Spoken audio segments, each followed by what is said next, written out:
Assalamualaikum warahmatullahi wabarakatuh. Malam ini kita akan membincangkan sesuatu yang fenomenal, yaitu tentang perempuan.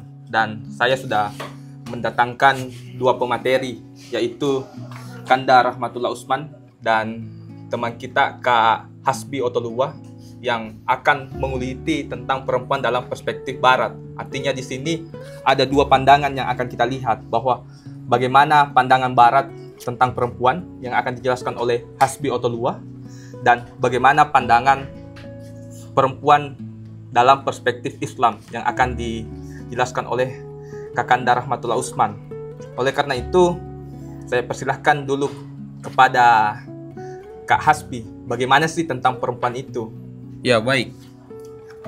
Jadi berbicara tentang perempuan, tentu tema ini adalah tema yang sangat populer ya, terutama mungkin di kalangan para aktivis yang masih mahasiswa ataupun aktivis yang sudah di luar daripada lingkup mahasiswa atau kampus.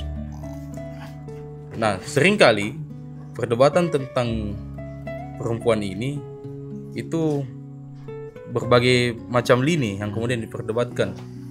Misalnya entah itu perempuan sebagai subjek atau bagaimana perempuan itu, bagaimana apa sih itu perempuan sebenarnya, pengertiannya apanya segala macam, dan kemudian apa yang harusnya dilakukan oleh perempuan, terutama ketika berbicara dalam hubungannya atau relasinya dengan laki-laki.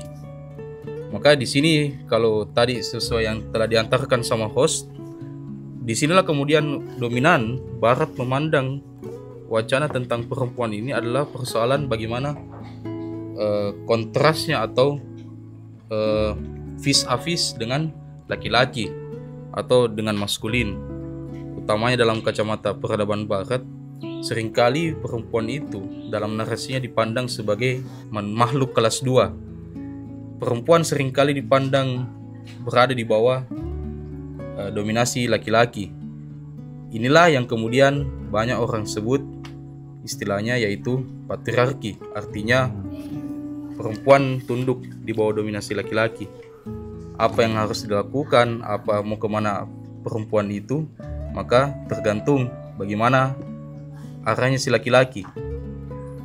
Inilah yang kemudian sekitar mulai di awal abad ke-20 muncullah kemudian suatu gerakan yang disebut dengan gerakan feminis, yang wacana utamanya itu di awalnya di era klasiknya adalah untuk mengkritik bagaimana harusnya peran perempuan itu tidak hanya dibatasi pada peran domestik saja, tetapi juga harus melingkupi berbagai hal.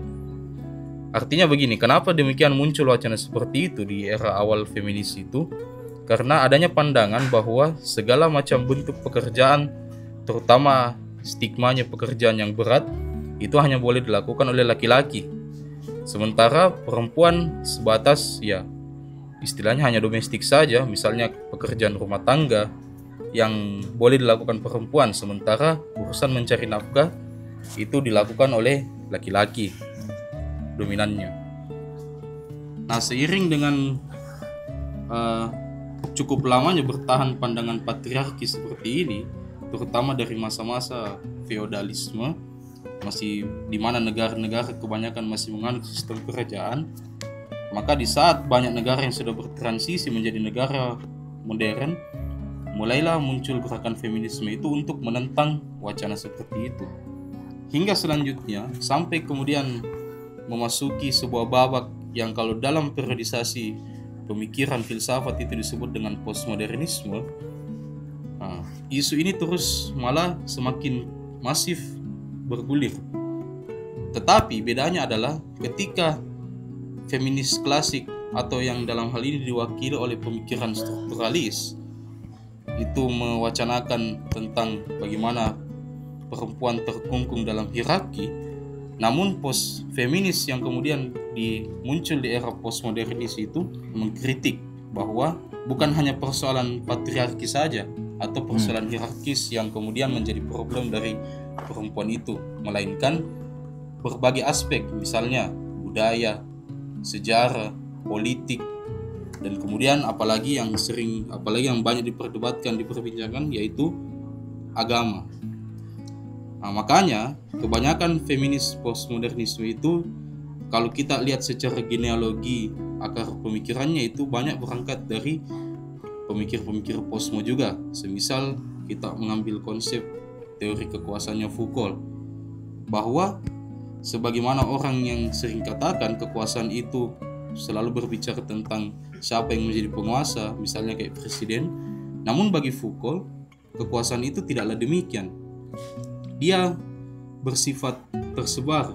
Namun dengan tersebarnya kekuasaan ini, kebanyakan orang cenderung, apalagi orang-orang dalam tanda kutip kalangan biasa, itu tidak menyadari, karena sifatnya yang memang sporadis, menyebar kemana-mana.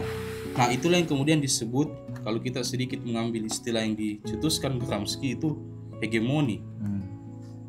Orang terhegemoni secara tidak sadar, terutama mengenai stigma atau pengetahuan, pandangan, stereotip tentang perempuan ini. Dan itu banyak, kalau dalam kacamata feminisme postmodern, itu banyak disebarkan melalui buku-buku, narasi-narasi wacana, terutama mediumnya adalah karya sastra, puisi, apa segala macam.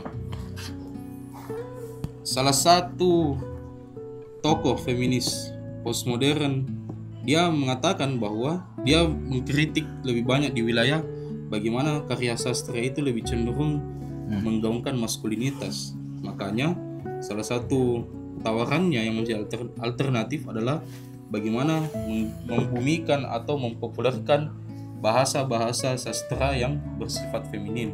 Contohnya seperti itu. Di sini saya melihat bahwa titik berangkat dari perempuan ini, di mana perempuan berada dalam posisi kedua. Artinya posisi yang mendominasi itu adalah laki-laki, sehingga perempuan ini adalah yang berada dalam pihak kedua itu. Sehingga dari problem ini menimbulkan perlawanan dari kaum feminisme. Muncullah gerakan feminisme.